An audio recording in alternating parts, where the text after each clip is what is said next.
রাজশাহীর একটি ছাত্রী নিবাসে নিম্নমানের খাবারের প্রতিবাদ করা এক ছাত্রীকে মারধরের অভিযোগ পাওয়া গেছে। এর জের ধরে শিক্ষার্থীরা গভীর রাতে একযোগে ছাত্রীনিবাস থেকে বের হয়ে থানায় গেছেন। মিছিল থেকে তারা বিচার চেয়ে নানা স্লোগান দেন। থানায় গিয়ে ছাত্রীদের পক্ষ থেকে ছাত্রীনিবাসের মালিকসহ 4 জনের নামে একটি মামলা দায়ের করা হয়েছে। ইতিমধ্যে তাদের 3 জনকে গ্রেফতার করেছে পুলিশ। খোঁজ নিয়ে জানা গেছে, নগরের কাদিরগঞ্জ এলাকায় অবস্থিত এই ছাত্রীনিবাসটির নাম ঝলক পলক মেস। ছাত্রনিবাসটিতে প্রায় 300 ছাত্রী থাকেন।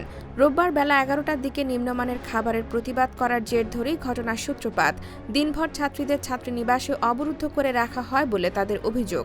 পরে রাত 11টার দিকে পুলিশ গিয়ে 2 জনকে আটক করে। রাত 12:30টার দিকে ছাত্রীরা মামলা করতে বিক্ষোভ মিছিল নিয়ে বোয়ালিয়া থানার দিকে রওনা দেন। তখন ছাত্রীরা জানান, তাদের বেশিরভাগ ছাত্রী বিশ্ববিদ্যালয়ের ভর্তি প্রস্তুতির জন্য এই ছাত্রীনিবাসে আছেন।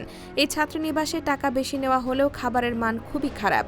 রোববার সকালে নিম্নমানের খিচুড়ি পরিবেশনের প্রতিবাদ করেন এক ছাত্রী। তিনি ওই ছাত্রীনিবাসে থাকবেন না বলে জানিয়ে দেন। এ সময় মালিকপক্ষ ওই ছাত্রীকে জানায়, ছাত্রীনিবাসে ওঠার সময় তিনি যে চুক্তিপত্রে স্বাক্ষর করেছেন সেখানে আছে যে 7 মাসের আগে ছাত্রীনিবাস ছাড়া যাবে না। ওই ছাত্রী চুক্তিপত্র দেখতে চাইলে মালিক জানান, আইনজীবী ছাড়া এটা দেখানো যাবে না। রাতে বোয়ালিয়া থানায় ছিলেন নগর পুলিশের অতিরিক্ত উপপুলিশ commissioner Hafizur Rahman.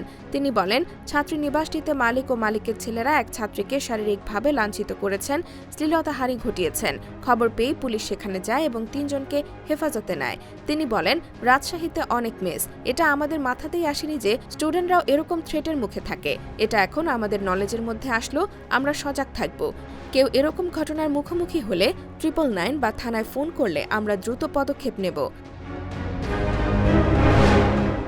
IBTV USA, new York.